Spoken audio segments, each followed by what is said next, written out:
Our founding fathers crossed the seas and built the new world colonies. But King George wouldn't set them free, so they fought a revolution, the American Revolution. Oh, we the people here decree, we've the right to life and liberty. We're all created equally in America, and we're going to live here happily in America. Hi, my name is Diane. You're currently watching the Just Kidding Around show. Thank you so much for joining us. Each week we introduce our home viewers to different crafts and hobbies that can be enjoyed by people of various ages. We like to encourage people in our community to spend a lot of quality time with their families. This week we are asking Jerry Julian back on the program. Hi, Jerry. Good evening. It's nice having you back. Thank you. You were here once before and we enjoyed it so much that we wanted to have you back and get a few more questions answered. Great. So Jerry works with model boats. You're in, is it 3 different organizations that you're a member of? Yes, we have 3 different clubs in the Northwest that just specifically work with radio-controlled model boats. Okay, so Jerry comes to us with a lot of experience. And before we get started, though, we can't start a show without saying hello to some very special people. Is there somebody you'd like to say hello to? Yes, I want to say hello to all the model boat builders out there that are just getting started or who have had lots of experience building boats. So. Okay, and I think I would like to say hello to all the children at Pleasant Glade. Hi, kids. I'm the school librarian out there, and I work a lot with computers and video, and also, of course, a lot with books. So, hi to all the children at Pleasant Glade, and I also want to say hi to Mr. Feeney. Hi, Mr. Feeney. Say hi to him on every show. Oh, yeah. Who is he? Is he your... Well, I can't exactly say exactly what he is. Just sort of like a guardian angel. I see. That's about what I can say about Mr. Feeney. So we've been on the air now nine years, and we've done over 300 shows. And I've said hello to him on maybe half. I don't know, maybe not half, maybe a third. Anyway, do you want to go? You brought a tape with you, is that right, Jerry? Yes. Okay. Probably we want to start, first of all, with the model here. This happens to be what we call a scratch-built model. Okay. And so this is not built from a kit. And when we talked before, we talked about the possibility of maybe doing a model on the show itself. But as you can see, a model like this takes about, well, this one has about 900 hours into it. Okay. And can I interrupt you and go back? You said it's scratch-built as opposed to a kit built. Right. So there's 2 ways to build a boat, and that's pretty much it. If it's scratch-built, can you buy the plans for it? Or do you have to actually draw the plans yourself? Sometimes it's a combination of the two.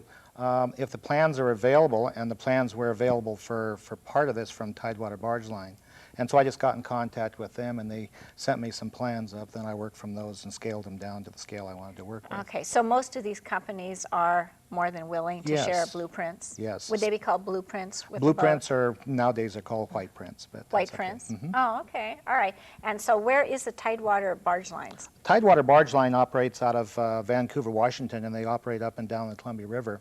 And basically they haul, for the most part, grain downriver and then petroleum products upriver. Oh, okay. And the name of this particular ship is the Outlaw, is that right? Yes, this is the Outlaw. And is the larger Outlaw still in operation, or has it been retired? No, it's still in operation. Okay. Have the guys on the crew seen this one? Yes, a few of them have. Yeah. I bet they would like to order them. Do you ever get special orders from? You get people that would like to have one, then you talk about the number of hours and the cost of building one, and then they go to a kit boat usually. So. Okay, so is this one actually a remote control, or is what's the word for a boat that's not remote control? This is radio controlled. Okay, radio control. Oh, the other would be a static model. Static. Okay, so this isn't static. This is radio control. This is actually an operating model. Okay, and it's scratch built, and this is all made to scale. Yes, this happens to be a 3/8 inch to the foot. The real vessel is 105 feet, and this one is about 39 inches. So you kind of build them to fit in your cars or whatever type of transportation mode you have. Depending on whether you have a truck or a Volkswagen, huh? Right. Okay, and what exactly did you use? You said this is scratch built. Where do you get all these? You must have, there must be a store, some shop that sells, you have a little axe and a little fire hydrant and all the tiny little details. I don't know if... Yeah, sometimes these can be purchased, other times you just make them yourself. Okay. So And what material did you use to Well, if you make wanted to these roll the things? video, we can show on the Oh, video. okay, so the video is going to answer a lot of my questions? It'll answer quite a few of the questions. Oh, awesome. Okay, we have Alan Rogers is directing this, and we're going to ask him to put that video on now. Could you do that, Alan? Thanks. Okay, as you can see, this is in August of '93, and this is when I had just started the particular vessel here. This shows the basic construction as you look at the model close up here. The hull is basically made out of wood, and the superstructure is out of wood also. And I went to Tidewater Barge Line and actually got the plans for the boat. And it has quite a history. It actually started out operating on the Mississippi River, and it's what they call a shallow draft push boat, or a towboat as they traditionally call them. And so Tidewater bought it and brought it up here to operate in the Snake River system because of their shallower water. And it's operated there quite a few years. And then a few years ago they modified it. And you can see this is traditional in the Columbia River type boats. It's what they call a tower. The pilot house is on top of the tower, and that gives them a chance to look over the tows that they actually work with. You can see some of the materials we work with there. We work with plastic and brass and aluminum and Lexan and whatever is available. So this would be before it was painted, is that right? This is before it's painted, yes. Okay. Another view of it. This is another view of it coming in from the stern. And how many hours would you have into it at this point? At this particular point, probably about 200, 250.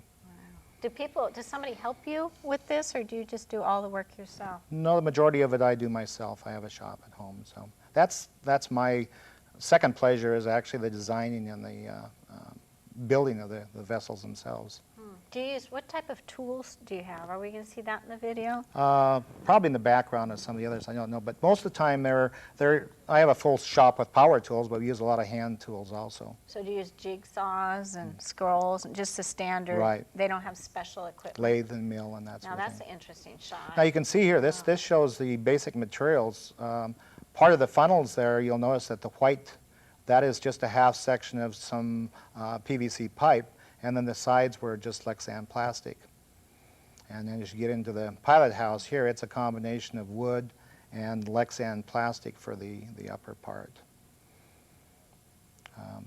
Some of the other details as you go through there would be ABS plastic, brass.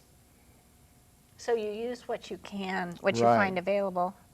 Usually you go to your local do-it-yourself store and just start perusing the little fasteners and that sort of thing, and find out the type of things you can utilize. And a lot of this is makeshift. Yeah. And at this point of the building, it's kind of discouraging to a certain degree, because you build up all these parts, but it just looks like a bunch of plastic parts. And so what you have to force yourself to do is at this particular time is start putting some paint on it, start covering it up so it starts to look like a boat. That's just a couple extra. You can see the half round section there, the PVC pipe.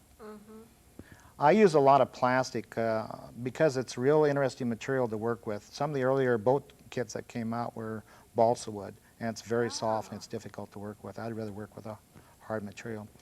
Now here we're back to just our basic hull, and a push boat like this is fairly easy to construct because, as you can see, it's almost a box-like construction here. You can see the bulkheads on the inside, and they give you the cross-section area. The only thing about the push boats is that they have what they call tunnels in the back, because this one happens to be a shallow draft, so it has tunnels that actually come up in the hull itself, and then the nozzles and the rudders and the propellers then sit up in that tunnel. We can see that later. This just shows the bell cranks for the various rudder systems. Now on a Columbia River push boat here, the two back ones are your main rudder, and that's like a traditional rudder. The two in front, they're actually what they call a flanking rudder. And what happens is that when the boat is going astern, in other words, the boat is backing up, it gives them the same control because they have now the same rudder area in front of the propeller acting. So it makes it very controllable. And so you have twin screws here, as they call it, and then you have the two flanking rudders plus a main rudder. This kind of shows the inside again with the bulkheads and the deck off. It's pretty basic box-like construction. Now, has this one been used in competition much? Yes, I've been competing with this for about 3 or 4 years, and it's far from being finished. It's still got some other work to do on it, especially on the inside. Yeah. How does it do in competition? Fairly well. Right now it's a little underpowered, so I'm going to repower it, as they call it. This kind of shows the underside, shows the flanking rudders up front and the basic rudder in the back. And you can kind of see the sculptured tunnels there. And that's to get the water flow through the nozzles and the propellers without having a lot of parts sticking down in the water to hang up on trees or stumps or whatever might be in the river back there. These are what they call quart nozzles. These are nozzles that go around the propellers, and they just make it much more efficient. And it just shows them sitting there for right now. Kind of gives you an idea. It's just a nozzle that So the that propeller's goes around going around inside? inside that, right. This shows some of the detail.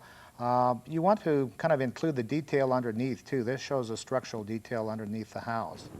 And so you can use structural shapes that are available as styrene and just buy the shapes. And Now, do you put people inside of yours sometimes? Yes, after they're finished. But the problem we're having now is just finding scale people. This is something else that's pretty important here, is to make sure that all of the individual parts are removable. So they're all bolted together. And this just shows some of the detail before it's painted. Shows the railings being built around the house. This is out of just real fine brass rod. And you just bend in shape and then solder them together. And what tools do you use to do that? Just basically a soldering iron and a pair of pliers. Now, is it true you teach industrial arts at one of the high schools? Yes, North Thurston High School. At North Thurston High Yes. School, so you're pretty savvy about this stuff. Do you think it would be hard to learn to do some of that? No. A lot of my students are involved in various types of model building. Okay. And so they know that I enjoy this sort of thing, so we bring boats in once in a while and we talk about them and show them other techniques. Well, they're lucky to have a teacher that's so knowledgeable. It's part of the curriculum. We use it as part of our drafting curriculum there. This is another area, like when you're doing the rails and things, I usually start out with a fixture, and you'll notice that this one has some burn marks along the edge. And if you start by building your parts on the model itself, a lot of times you end up with that. So this fixture then allows you to actually build the part and then use that as a drill jig on the actual model. Now, how did you get these ladders? Did you actually make those? Yes, these are just made, and we'll show a picture here of a fixture that we use to hold the parts together while we're soldering them. And there it shows the fixture. Oh. If you're going to do more than one, in fact, most of the time I find even just doing one, it's best to make just a simple fixture like this and So you solder on that? solder it together and hold it together so it doesn't come apart on you. That was one of the other types of ladders there. And how many ladders are on this boat? Oh, this one has quite a few. You don't realize how much detail it has till you start photographing it and then working from the photographs. This just shows another special little jig for making the stanchions and putting the little bases on them. This shows the detail on the bottom side of the house again. And it's surprising, like I say, when you take photographs of the real boat and then you start to build the model. Well, you think you're halfway built, and then you find out that you spent another 2 years putting all the detail in. Oh, my goodness. Here we're installing the quart nozzles, so each nozzle has to have a little, like a bedding here to make sure that it's aligned up with the shaft. And the main thing you want to do is put the nozzles in first, and when we do workshops, that's what I basically tell modelers, is that you want to set up your nozzles first, and I used to use plexiglass here to keep everything aligned, and use body putty, align those up, and then once you get the nozzles on, then you align the shafts up to the nozzle. It's much easier. So this just shows the two pieces of plexiglass holding the nozzles in alignment, and then you go in and polyester them in. Here it shows the rudders again in front of the nozzles. The main thing we're doing here is just checking to make sure we have clearance so we don't hit the nozzle. And the propeller's in there The then? propeller will eventually go inside that. Okay. And would there be two props on the full-size Yes. model too then? Yes. I mean, not model, but full-size Vessel. Right. vessel. And it was interesting on this one because you'll notice that this one has quart nozzles. When they brought the boat up originally, it just had what they call open wheels. Just the wheels were just open there, the propellers. A couple years later, they took it into the dry dock and put quart nozzles on it. And when Skip Hart, the representative from Tidewater, came over and he said, well, I hate to tell you now that we put the quart nozzles on. Well, Yeah. I lifted up the back of the boat and I said, well, I put them on when I built the model, but I didn't want to tell you because that wasn't per scale. So. So you So that was a do you little different. change things Oh, sometimes? we definitely change things, yes, you- as they make modifications in the real boat. Wow. Do you visit the large size vessel Yes. before you start building yours? Yes. Go down and take photographs. And that's a nice part of it, too. That's the second part of it, is that because we build the models and the people in the industry know that we build the models, it's much easier to get out on the full-size vessel. Oh, I bet. They must be honored. Oh, it's a lot Flattered. of fun to be out there, too, watching them work. This is a new one. This is another one I'm building. I just brought a couple shots of it. This is what they call a cycloidal drive, and this is similar to the tractor tugs operating in the Northwest now by Crowley and Foss and Western and a few of the other ones. This isn't done, though, is that done? No, this is just Yeah. in the building process. Again, this is one that has what we call a vacuum-formed hull, so it's vacuum-formed out of plastic, and this is a kit that I've ended up modifying. Oh, And so that's a house on you it. don't always do scratch built No, there. if I find something out there that's pretty close to what I want to build, then I just take the kit, and it saves you a lot of time. And about how many boats have you built? Over the years, probably about 25 or 30. And how many are scratch and how many are kits? Probably out of that, probably 15 of them were scratch built. Okay. I predominantly did. And this one is a kit, though? This is a kit built that I've modified. Do the kits yes. go a lot faster? Yes, definitely, I because bet. most of the parts are there. And this has, again, what they call the cycloidal drive. It's actually 5 blades that sit perpendicular in the water and kind of works like a mix master to a certain degree. Do you suggest that a beginner start with a kit? Definitely. Yeah. And I always suggest that they get associated with another modeler or a club, because you can gain so much knowledge and save yourself a lot of grief by getting involved with a particular club. So this is one that's in the process, and it'll, Are you as I get a still chance to working on work. this one right now, then? definitely, yeah. Is this your newest project? No, it's not the newest one. No, there's quite a few of them in Oh, so the you shop. have several so irons in the fire at the Definitely. same time. Oh. This shows the drive unit, so that kind of gives you an idea of what the internal drive units look like. And that's similar to the full-size vessel there, the way the units are put together. And it should show a shot here on the bottom side of it. That shows the radio gear that operates the And where did you motors. say that this one is located? This one actually operates out of Germany. Oh, Germany. Yes, on the Rhine River. Oh, And it so was they- actually a German design kit, and I picked it up in Great Britain when we were visiting there about Oh, 10 years ago. written in German then? Mhm. Can you read it? I have friends at school that did the deciphering for the instruction plans and that sort of thing. This shows the drive units underneath.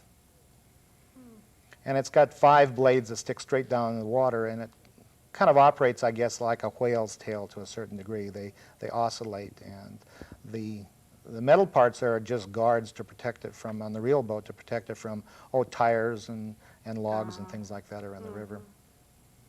But it's an interesting drive system.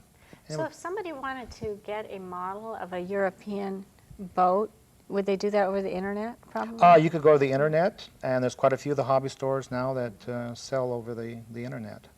Okay. I think we have one more shot after this in the front, and then it's... What's the name of this again?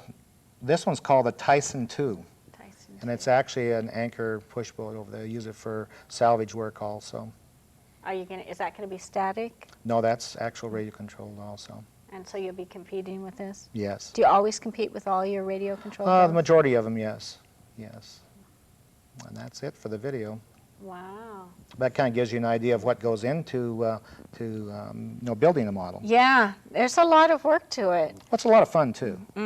There's aggravation as you go along once in a while, but like I say, I enjoy the actual designing of the building and working with other people. Now, when you compete with these, do they get damaged, and are you constantly repairing them, or? Yes, to a certain degree. You know, we had a friend last, one of the regattas over at Spokane, he actually backed into a rock and broke the prop and the drive shaft, and $100 and some damage even on a model, but that's just one of the things that Really? happens, yeah. It costs that, and you have that much money into them, huh? Into some of them, yes. Wow. Was he pretty mad? Frustrated, Yeah. because he was showing off his new boat and wasn't watching what he was doing and backed into a rock they have in the center. Well, luckily it was his own boat, Yes. not somebody else's. Do you guys usually share boats?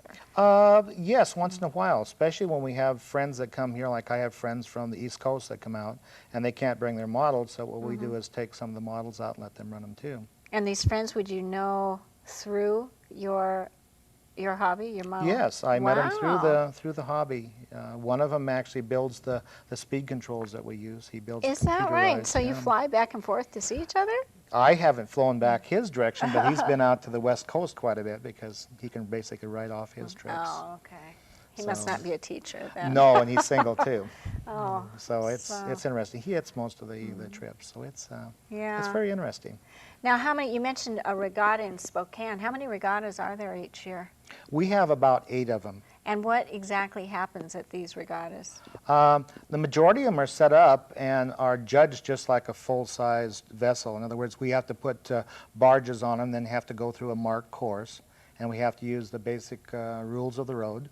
And we have, for the most part, skippers on the full-size vessels then that come in and judge us. Really? And every time you hit a mark, well, it's minus 2 points or something like that. And Wow. so you have to take the barge, and then, of course, you get out there and you get wind blowing you, so it's like the full-size vessel. Yeah. I met Jerry at Harbor Days.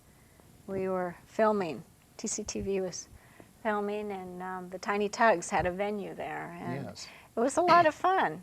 It was a lot of fun. The first year I taped you, we were on Capitol Lake. Remember that? Yes. And would you call that a regatta then? Yes, that would be All one right. of the major regattas, and we're looking forward to getting back on Oh, Capitol yeah, Lake. because the last 2 years you've been in a little Little pool. bathtub or Yeah, something 20 like by that. 20 pool, right. But it was neat to see them out on Capitol Lake, taking Yeah. up all that space and competing and pushing the logs and yeah. Do you have a favorite boat? Not really. I guess this one is probably my favorite right now.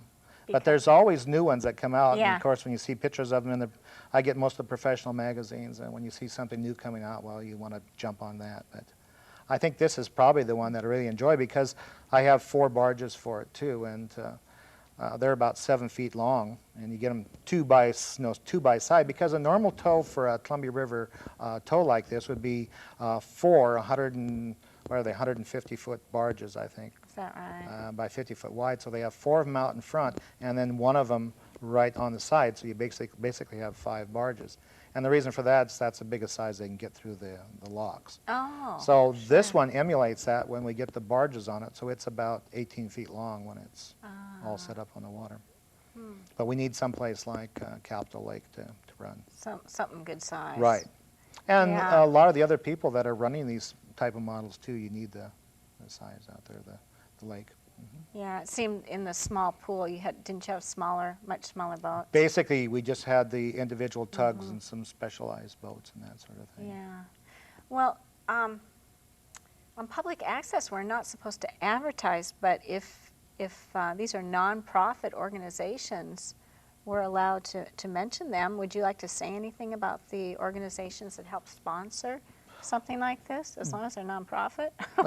We don't want you advertising your side business, Jerry. No, basically, we have 3 clubs in the Northwest, Uh-huh. and the biggest one is probably the Northwest RC Scale Modelers, ship modelers out of Seattle, and they have 2 groups. One's a North End group and the South End group, and we have about a little over 100 members there now. Wow, and you meet in that's- Seattle then? We meet in Seattle at 2 different places, and those of us in the Olympia area and the Tacoma area basically started a new club last year in Tacoma, and that's the Commencement Bay Maritime Modelers. And Gosh, you put these boats in Commencement Bay? well, no, we just use their facility. dissolve. Yes, I don't we know. use their facility to meet, and then we set up our little pond, and whenever they had an open house. Okay. And then there's a new group started up in Shelton, Oh. Shelton group, and they have about 25 members now too. So there's quite a few people involved with the model, and we're talking about just scale boats now. Because on the other side we have the people involved with the high-speed race boats and the scale hydroplanes and that sort of thing. Oh, what do you mean on the other side? On the other side of as we call it, the other side of the bench. And this Oh, side I is thought you meant the other side of the mountains. No, Oh. no. The other side of the bench, they do the high-speed And they don't do the running circles. tugs? They don't do the tugs or anything, so. Ah, and that would be a completely separate club then? Right. Oh, Right. now there's no club in Now, Here we have Oh. here's some shots that we took down at Tualatin down in Oregon at one of the regattas down there, and this shows this particular model, and then on the left-hand side is Gary Nelson's Defiance. And these are both Tidewater boats, and you can see they pretty much emulate what's actually out on the water. On the front of Gary's boat, you can see one of the barges there, and it's a 7-foot barge, and And Gary's from where now? he's from Vancouver, Washington. Okay. And it was interesting because, you know, he built his boat, and the two of us met, and we didn't know we were building Tidewater boats. Oh, no. And we both met at the regatta, and both had our boats finished, and we're both built to the same scale. How fun. So it's been a great knowing him and working with him over the last 3 or 4 years. And that is actually this one? This one here. Oh, okay, and it's pushing that big thing? It'll actually be pushing, and that's just one of them. Normally we'd have 4 of them out in front. So some of them tow and some of them push, huh? Yes, both of these, they're called towboats, and they used to, you know, tow things up and down the Mississippi, but now they predominantly push. So some people call them push boats, but the true old timers, they like to refer to them as towboats. Now in front of them there, once in a while you can kind of get a shot. This is Gary Nelson's Jean in the front of these two boats, and it's a stern wheeler that used to be in the Columbia River and operated in the Columbia River. This is a beautiful place to run down. This is down at Tualatin Commons, and it's just south of Portland, and we have a regatta there about twice a year. So you said you have 8 regattas, so Yes. they are anywhere from south of Portland to Canada? Basically, we have 2 of them in Canada, 3 of them in Washington State, 2 of them in Portland, 2 of them in California. So, Really? And so if you want to how go about to, Olympia? we have our Olympia one also. Which is Harbor Days? Harbor Days, and, right. And that's the swimming pool. Yeah. Well, we've got to fix things up for you so we don't embarrass you, Jerry. But this this shows them just taking in and maneuvering the barge out, and you can just see the stern wheeler in front. And you It's a have beautiful both, are model, both too. the boats, or is there only one there There's now? just one of them now. I backed mine up so we could get out. So the one boat is doing all Yeah. that pushing. And it operates just like the full-size And vessel. who made the Tidewater? That is his barge, and then That's I his have one just like it. Same and size. then same size, they're the same scale. Isn't it? But And, this is their combination, Okay. combination barge. You know, Jerry, it's been so fun having you, but we're getting the wrap it up sign. Uh-oh. So is there something you want to say in about 30 seconds? Oh, we just let the video roll here for a few minutes and just Okay. let people watch the models. Again, like I say, you know, if you're out there and you really enjoy building models, Uh-huh.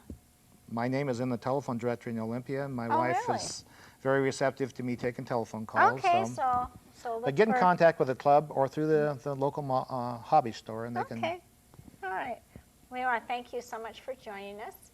We want to thank Alan Rogers, who directed this, Jeff Evans, who is a technical director. Also would like to thank Bruce Tenney, Bruce Runyon, and Doug Marsh. Thank you, and please join us again sometime.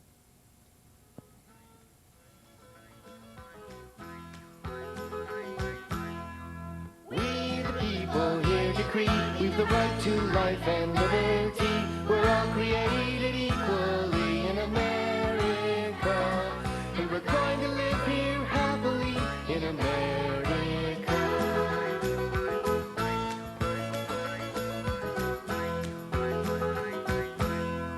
Our founding fathers crossed the seas and built the new world colonies. But King George wouldn't set them free, so they fought a revolution, the American Revolution.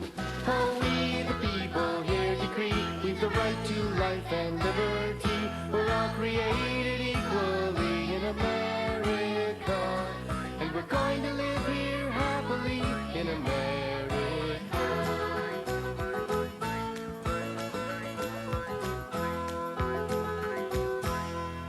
The English army came in boats. It was buckskin versus bright red coats. Then the Yankees won the war and wrote our country's constitution, the United States Constitution. Oh, we the people here decree we've the right to life and liberty. We're all created